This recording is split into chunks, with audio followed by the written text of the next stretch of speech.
आज की मनसा महादेव कथा प्रारंभ कर रहे हैं।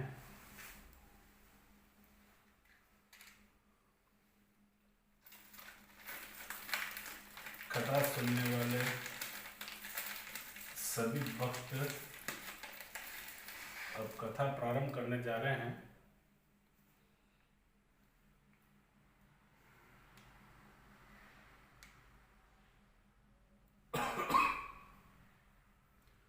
ओम नमः शिवाय, ओम नमः शिवाय, हरि हरि बोले नमः शिवाय, ओम नमः शिवाय।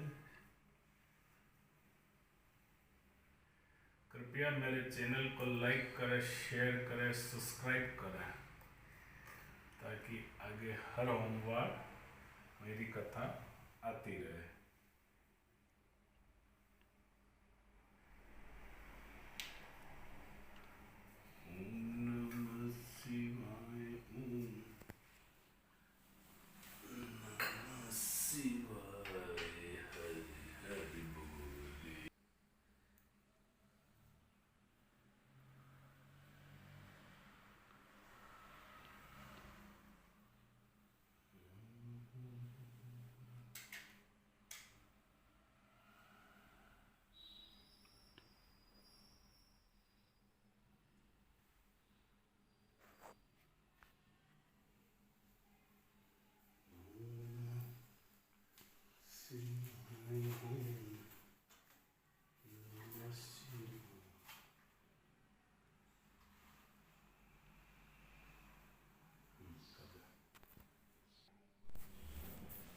आज की कथा प्रारंभ करने जा रहे हैं।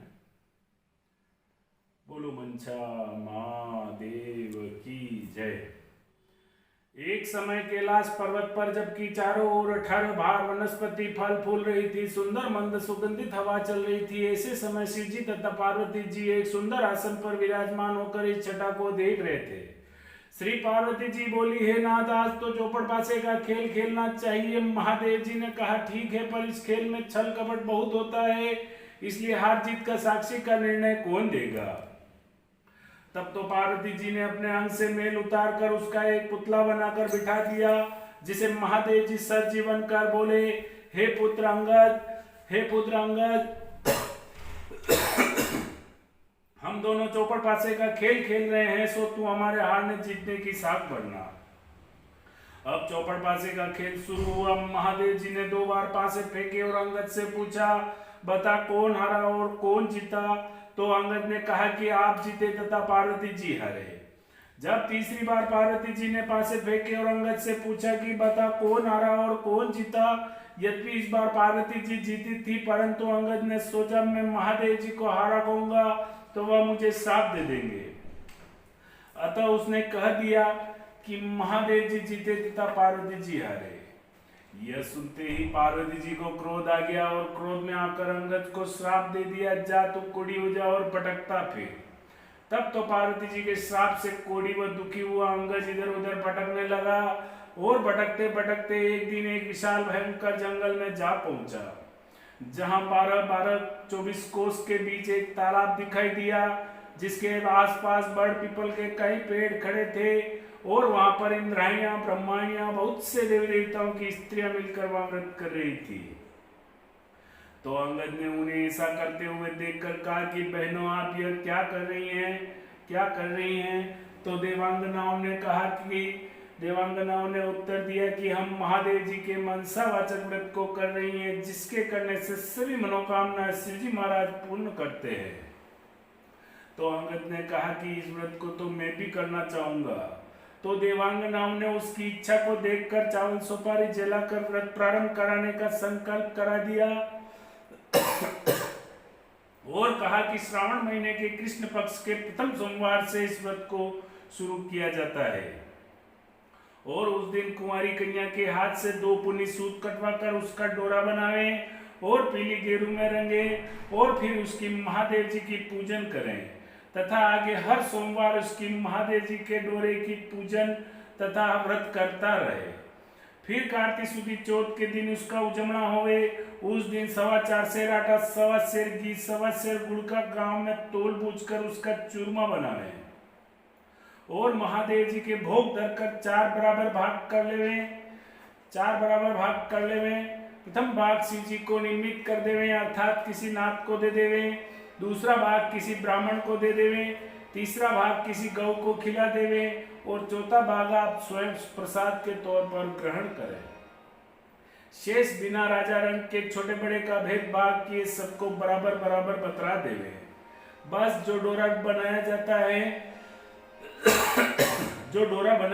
है जब तक व्रत करें, स्वयं धारण करें, अर्थात उद्यापन के बाद उसे जल में पधरा देवे। बस ये इस व्रत का विधान है। तो अंगद ने नियमानुसार मनसावाचक व्रत प्रारंभ किया। लगातार 4 वर्ष तक करता रहा। इधर बैठे ही बैठे एक दिन पार्वती जी को अंगद की याद आई। वियोग से घबराकर महादेव जी से कहने लगी कि हे नाथ, को ऐसा उपाय बतलाइए जिससे कि अंगद घर वापस लौट आए।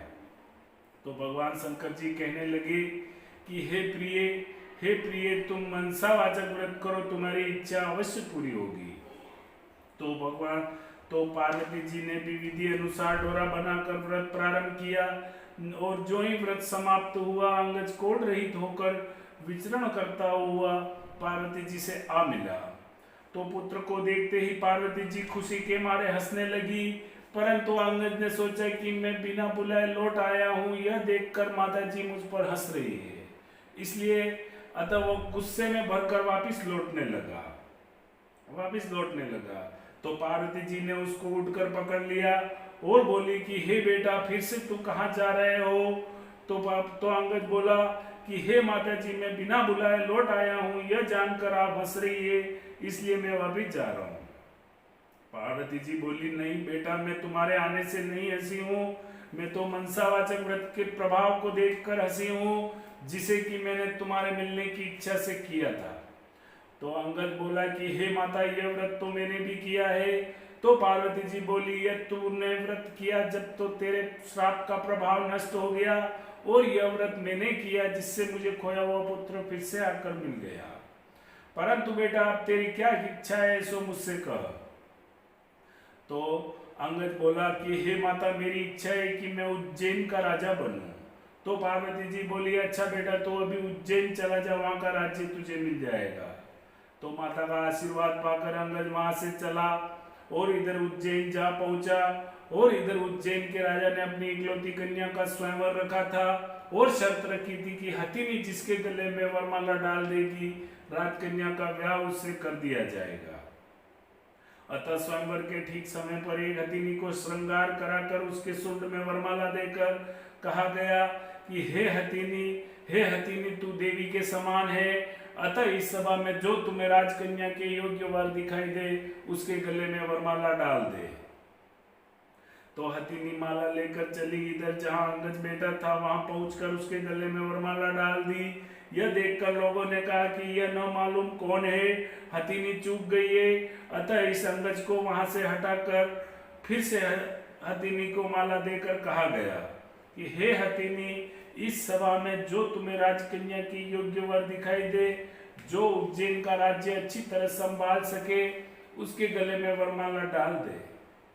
तब हथिनी दूसरी बार माला लेकर अंगद के पास जाकर उसके गले में वरमाला पहना दी। तो लोग कहने लगे कि हथिनी इस लड़के से परच गई है, अतः उसे दरवाजे से बाहर बिठा दिया गया। परंतु जब हथिनी को तीसरी बार माला दी गई, तो हथिनी दरवाजे से बाहर निकलकर फिर से उसी बालक के गले में वरमाला पहना दी। फिर क्या था, राजा ने कहा जैसा होनहार है होगा। नगर सेठ को बुलवाया और कहा कि इस बालक को तुम अपने घर ले जाओ। बालक को तुम अपने घर ले जाओ, फला लग्न पर उसे श्रृंगार कर सज धज कर बारात लेकर आ जाओ। तो नगर सेठ बालक को अपने घर ले गया और लड़के का खूब श्रृंगार कराकर सज धज कर बारात सजा कर लग्न के समय ले आया। बड़ी धूमधाम के साथ विवाह संपन्न हुआ और राजा ने राजपाट कन्यादान में दे दिया। विवाह पश्चात जब वर वधु महलों में गए, तो राजकुमारी ने अंगद से पूछा कि हे नाथ, हे नाथ, आपकी जाति क्या है, आपका नाम क्या है और आपके पिता व ग्राम का नाम क्या है? तो राजकुमार अंगद बोला कि हे राजकुमारी, मैं शिव पार्वती जी का लड़का हूँ, मेरा नाम अंगद है। तो राजकुमारी ने कहा कि महाराज, आपकी इस बात को कोई कैसे सच्ची मान सकता है, कैसे सच्ची मान सकता है? आप सत्य सत्य बतलाइए, वास्तव में क्या बात है? तो अंगद ने अपने पैदा होने की सारी कथा राजकुमारी को कर सुनाई और अपने श्राप व मनसावाचक व्रत के प्रताप से उज्जैन राज्य पाने का सारा वृत्तांत कर सुनाया। और यह सुनकर राजकुमारी को संतोष हुआ और दोनों सुखपूर्वक रहने लगे। थोड़े दिनों पश्चात अंगद ने कहा कि हे राजपुत्री, मेरी राज्य करने की अवधि पूरी हो चुकी है, अतः मैं अपने माता पिता के पास कैलाश जाना चाहता हूँ। तेरी क्या इच्छा है, सो मुझसे कह। तो राजकुमारी बोली कि हे नाथ, मैं तो पुत्र, धन व राज्य का सुख चाहती हूँ। अंगद ने कहा कि तुम वंशावाचक व्रत करो, तुम्हारी इच्छा अवश्य पूरी होगी। तो राजपुत्री बोली कि हे नाथ, जब आप कैलाश चले जाएंगे तो मेरे पुत्र कैसे होगा? तो अंगद ने कहा कि हे राजपुत्री, मनसावाचक व्रत के प्रभाव से तुम्हें बिना गर्भावास के पुत्र मिलेगा। और ऐसा कहकर मनसावाचक व्रत की सारी विधि समझाकर अंगद वहां से कैलाश चले गए। बोल मनसा महादेव की जय। इधर राजकुमारी ने पति की आज्ञा अनुसार मनसावाचक व्रत शुरू किया और लगातार 4 वर्ष तक करती रही।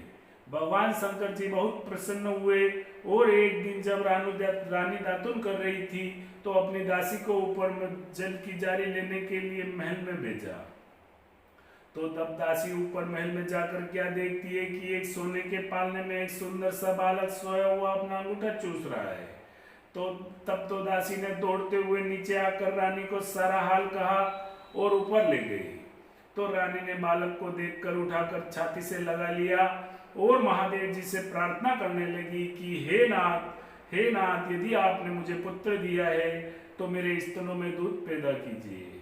रानी के इतना कहते ही रानी के स्तनों में दूध भर आया और सारे नगर में खुशी छा गई और सभी मनसावाचक व्रत के महत्व को सराहने लगे और बालक का नाम फूलकुंवर रखा गया। धीरे धीरे फूलकुंवर बड़ा हुआ, अब सभी उसे राजकुमार कहकर पुकारने लगे। तो राजकुमार ने माता से पूछा कि हे माता, मेरे पिता कौन है, उनका नाम क्या है और इस समय वे कहाँ पर है? तो रानी ने कहा कि हे पुत्र, तेरे पिता का नाम अंगद है, वे महादेव जी के पुत्र है और इस समय कैलाश में है। तो राजकुमार ने बोला कि हे माता, ये मृत्युलोक में इस बात को कोई कैसे सच्ची मान सकता है? तब तो रानी ने अंगद की उत्पत्ति और उनके श्राप और उनके मनसावाचक व्रत के प्रताप से उज्जैन राज्य मिलने की सारी कथा कह सुनाई और उनकी स्वयं की उत्पत्ति की आदि बातें कह सुनाई और कहा कि हे पुत्र, मनसावाचक व्रत करने वाले मनुष्य के लिए कोई भी बात असंभव नहीं है। यदि तुझे इसके पराक्रम का भान नहीं है तो तू स्वयं भी इसको करके इसके फल को प्रत्यक्ष रूप से देख सकता है। तो फूलकुंवर कहने लगा कि हे माता, मेरी इच्छा है कि चेदीराज की कन्या जो दुनिया की सबसे अधिक सुंदर मानी जाती है उसके साथ मेरा विवाह हो। क्या इस व्रत के करने से ऐसा हो सकता है? तो रानी ने कहा कि हाँ पुत्र, इस व्रत के करने से तुम्हारी इच्छा अवश्य पूरी होगी। तब तो फूलकुंवर ने माता से संपूर्ण विधि पूछकर व्रत प्रारंभ किया। लगातार 4 वर्ष तक करता रहा।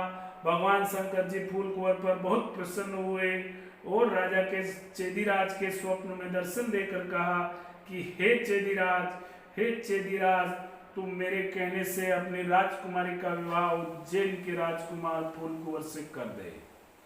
तो भगवान शिव जी के वचन सुनकर चेदीराज ने अपनी कन्या का विवाह उज्जैन के राजकुमार फूलकुंवर से कर दिया। अब तो फूलकुंवर भी राजा हो गया था।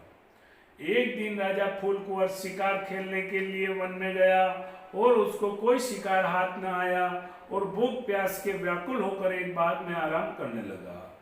तो देव योग से वहां पर कोई ब्राह्मण आ पहुंचा और राजा को पंचांग सुनाया कि आज कार्तिक सुदी चौथ है, अर्थात मनसावाचक व्रत के उजड़ने का दिन है। तो राजा ने कहा कि हे विप्रराज, मुझसे तो भूल हो गई है, आप मुझे भी पूजन करा दे। तो ब्राह्मण ने पूजा के लिए शहर में रानी के पास खबर भेजी कि राजा साहब शिकार के लिए वन में ठहरे हैं और आज उनके कार्तिक सुदी चौथ के उजड़ने का दिन है, इसलिए 4.25 सेर आटा, 1.25 सेर घी, 1.25 सेर गुड़ का चूरमा बनाकर मंगवाया है। इस पर रानी ने सोचा कि फौज के कई आदमी साथ हैं, इतने से चूरमे से क्या होगा, इसलिए उसने गाड़ी भरकर चूरमा भेज दिया। नियम विरुद्ध अधिक सामान होने से महादेव जी ने कोप किया और राजा के स्वप्न में दर्शन देकर कहा कि हे राजा, तू अपनी रानी को राज्य से निकाल दे, नहीं तो मैं तेरे राज्य को नष्ट भ्रष्ट कर दूंगा। तब तो राजा ने प्रमाण अनुसार दोबारा चूरमा बनाकर व्रत पूरा किया और महादेव जी के कथन अनुसार रानी को महल से निकलवा दिया। अब रानी किले से रवाना हुई। थोड़ी दूर जाने पर उसे दीवान मिला। तो दीवान ने पूछा कि रानी जी आप कहाँ पधारी हो? तो रानी ने सब बात बताई। तब दीवान ने कहा कि मैं राजा साहब को समझाकर मना लूंगा, तब तक आप मेरी हवेली में पधारे। जो ही रानी दीवान की हवेली में गई तो दीवान अंधा हो गया। तो दीवान ने भी हाथ जोड़कर कहा कि आप यहाँ से पधारिए। अब रानी वहां से रवाना हुई और आगे चली तो उसे नगर सेठ मिला। तो उसने भी यही कहा कि राजा साहब को 1-2 दिन में मना लेंगे, तब तक आप मेरे घर में विराजिए। जो ही रानी नगर सेठ के घर में गई तो नगर सेठ की हुंडियां चलना बंद हो गई, वह कई तरह के उपद्रव होने लगे। तब तो नगर सेठ ने भी हाथ जोड़कर कहा कि आप यहाँ से पधारिए। रानी आगे चली तो उसे राजा जी का कुमार मिला, तो उसे भी दया आ गई। तब रानी ने उसे अपने घर ले गया। तब रानी के वहां जाते ही कुम्हार का आवा बैठ गया और उससे सारे बर्तन फूट गए और कुम्हार स्वयं अंधा हो गया। तब तो कुमार ने भी रानी को वहां से चले जाने की प्रार्थना की। अब रानी आगे चली तो राजा जी का माली मिला।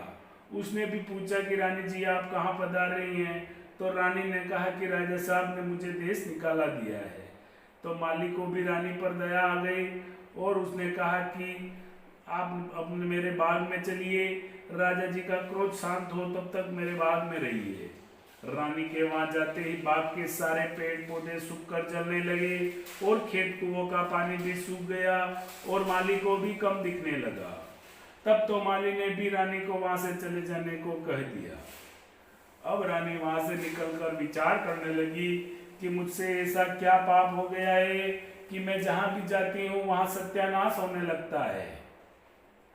ऐसा सोचते सोचते वह आगे चली तो क्या देखती है कि 2 रास्ते हैं। पूछने पर मालूम हुआ कि एक रास्ता 6 महीने का और एक रास्ता 3 दिन का। रानी 3 दिन के रास्ते से चली और आगे रास्ते में उसे एक शिप्रा नाम की नदी मिली। तो रानी ने दुख के मारे उसने कूद कर आत्महत्या करनी चाहिए। जो ही रानी नदी के अंदर कूदी तो वह नदी भी सूख गई।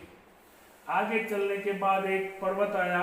रानी ने सोचा इस पहाड़ पर चढ़कर गिर पड़ूं। जो ही रानी पहाड़ पर चढ़कर गिरने लगी तो वह पर्वत भी जमीन के बराबर हो गया। आगे जाने के बाद उसे एक सिंह दिखाई दिया। रानी ने सोचा इस सिंह को छेड़ूं, वह मुझे खा जाएगा तो अच्छा है। रानी ने जो ही सिंह के ऊपर हाथ फेरा तो वह सिंह भी पत्थर का हो गया। आगे जाने के बाद उसे एक बड़ा भारी अजगर सर्प दिखाई दिया।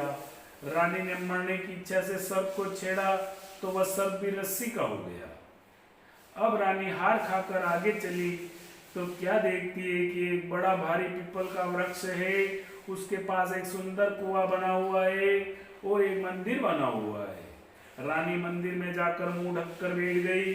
ओम नमः शिवाय, ओम नमः शिवाय इस पंचाक्षरी मंत्र को जपने लगी। उस दिन कार्तिक सुदी चौथ के उजड़ने का दिन था और मंदिर का पुजारी नाथ गांव में सामान लेने के लिए गया था। वहां पर उसको कुत्तों ने काट खाया। पुजारी नाथ विचार करने लगा कि आज मेरे आश्रम में कोई डाकन या भूत, कोई पापी आ पहुंचा है जिसके कारण यह उत्पात हुआ है। तो नाथ जी ने मंदिर में आकर जब एक स्त्री को बेटा देखा तो सोचने लगा कि आज मेरे आश्रम में कोई डाकन या भूतनी आ गई है। तो रानी ने नाथ जी को देखकर विनय पूर्वक बोली कि हे महाराज, मैं न तो कोई डाकन हूँ न भूतनी हूँ, मैं मानवी हूँ, आकाश की घेरी जमीन की जली एक दुखी स्त्री हूँ। यदि आप मुझे धर्म की बेटी बनाओ तो मैं अपना सारा भेद कहूँ। नाथ जी ने यह स्वीकार कर लिया। तब रानी ने अपना सारा किस्सा का सुनाया और फिर वहां से जाने लगी। तो भूख प्यास के वह चल नहीं सक रही थी। तब तो नाथ जी ने उजड़ने का एक बाग का लड्डू दे दिया और लड्डू को देखते ही रानी को व्रत की याद आई। इतने में नाथ जी ने कह दिया कि आज कार्तिक शुक्ल चौथ का उजड़ने का दिन है। यह मनसावाचक व्रत का प्रसाद है। इसका नियम है, कोई राजा हो तो अधिक प्रसाद न बनावे, इसलिए यह एक बाग का लड्डू है।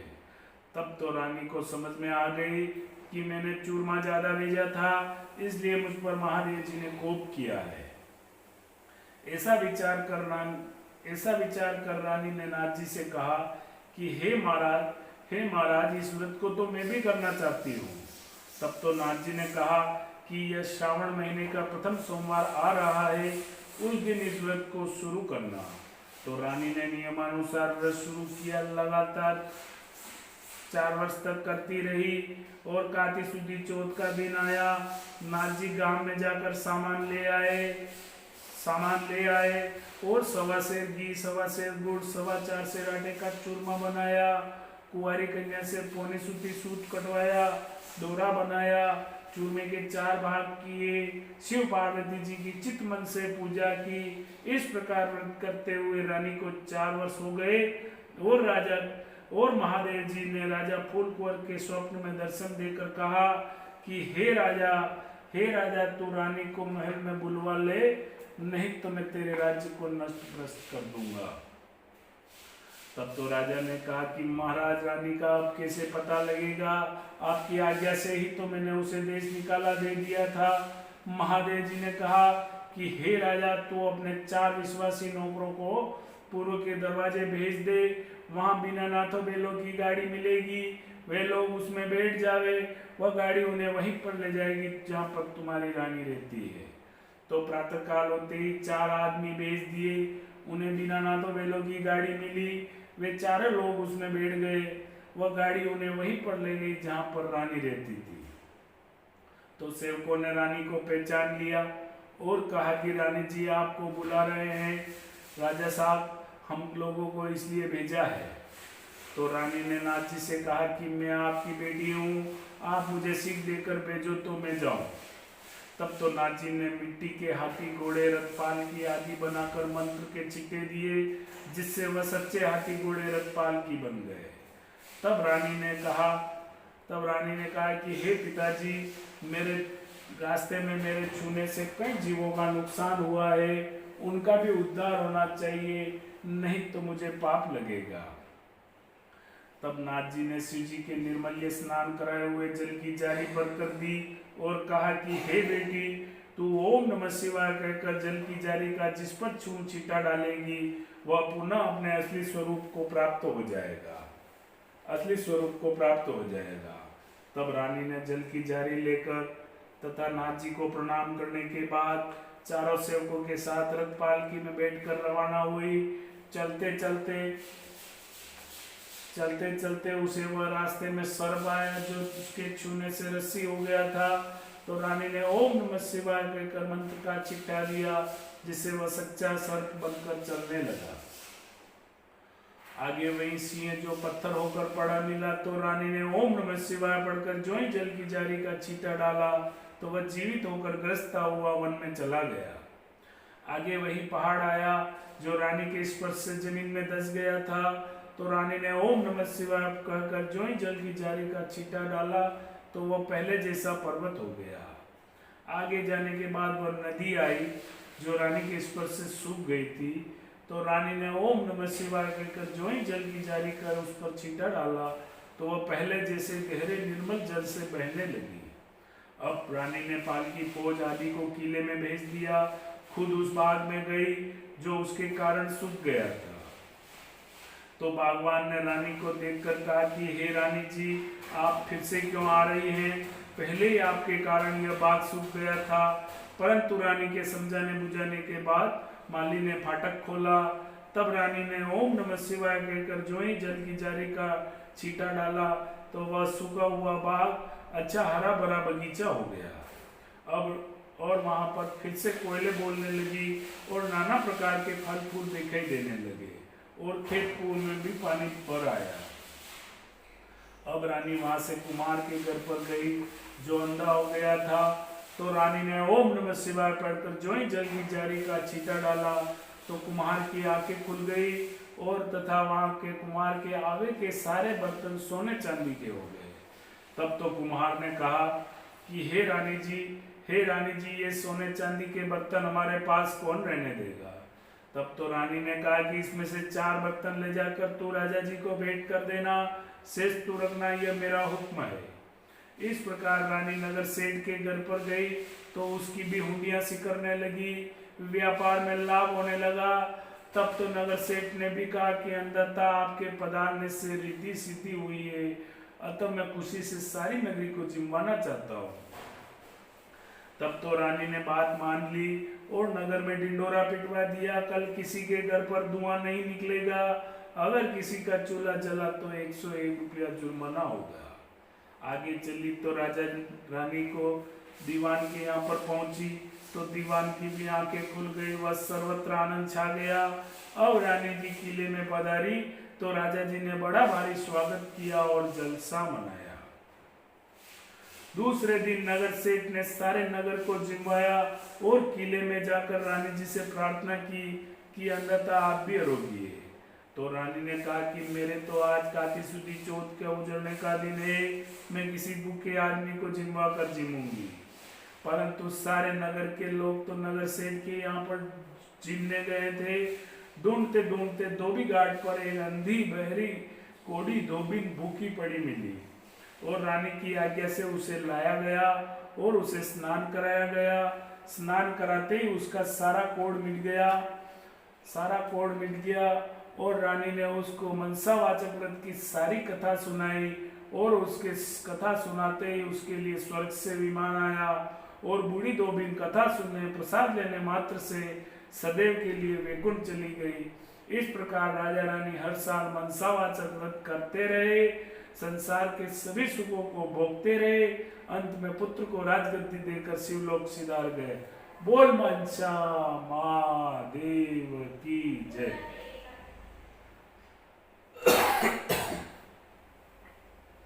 अब आरती करेंगे।